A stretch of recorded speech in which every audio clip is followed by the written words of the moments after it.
Viens no dinamiskākajiem lauksaimniecības uzņēmumiem Baltijā, Alūksnes putnu ferma piedzīvo jaunu attīstības posmu.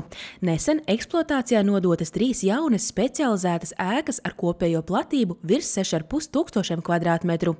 Uzbūvēta pilnīgi jauna noliktava ar olu pārstrādes cehu un ir uzbūvētas arī 2 jaunas putnu novietnes. Mūsu ražošanas jauda ar šo tiks palielināta par 60%. Mēs varēsim gadā ražot gandrīz 200 miljonus olu. Lielākā daļa šeit ražotās produkcijas nonāk Baltijas tirgū, taču līdz pat 40% tiek eksportēta.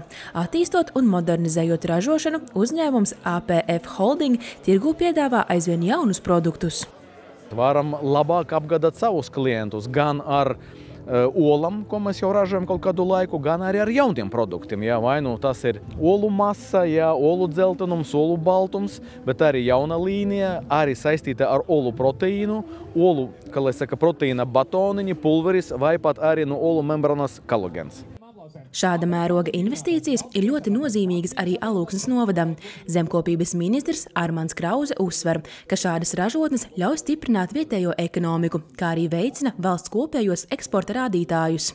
Šādi uzņēmēji un šādas ražotnes, kas tiek veidotas reģionos, ir jāizceļ kā īpaši labs piemērs, kas tiešām dod to, ko mēs vienmēr runājam, lai cilvēki paliktu savā dzimtā pusē un neaizbrauktu. Eksports ir ļoti nozīmīgs un Latvijā, protams, eksporta bilants kopumā nav pozitīva, bet šādu uzņēmumu to rada pozitīvu.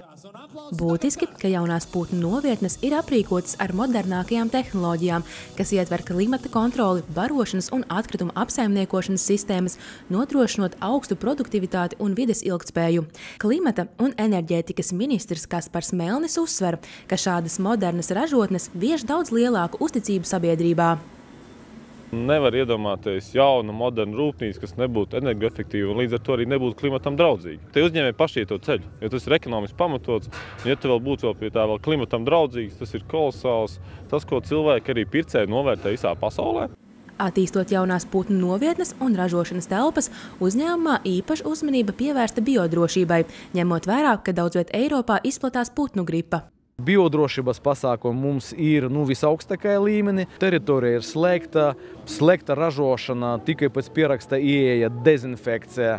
Darbinieki arī var aiziet tikai uz savu darba vietu, lai arī kaut kāda migrācija nav. Šis ir labs piemērs. Tātad mums ir Valtikova, mums ir Ķekava, kas ir tuvāk Rīgai, kas ir citos novados. Savukārt šeit ir tālu prom un mēs līdz ar to šos riskus mazinām, jo ja kādā reģionā parādās kāda slimība, tad tas nenozīmē, ka uzreiz visu nozari ir milzīgi ietekmēta un mūsu ražošana praktiski apstājās.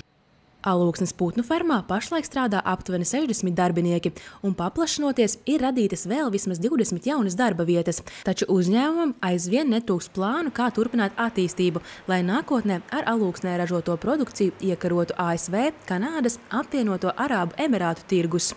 Mēģināsim attīstīties vairākos virzienos. Pirmām kārtām būvēt šeit vēl jaunas kūtis, palielināt arī olu ražošanu.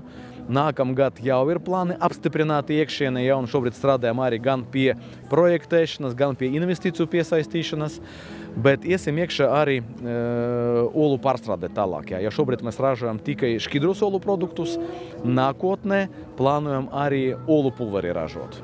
Alūksnes putnu fermas vērienīgā attīstība ir apliecinājums tam, ka arī reģionos ir iespējams veidot veiksmīgu, eksportspējīgu un inovatīvu uzņēmējdarbību, sniedzot būtisku ieguldījumu ne tikai vietējā, bet arī visas valsts ekonomikā.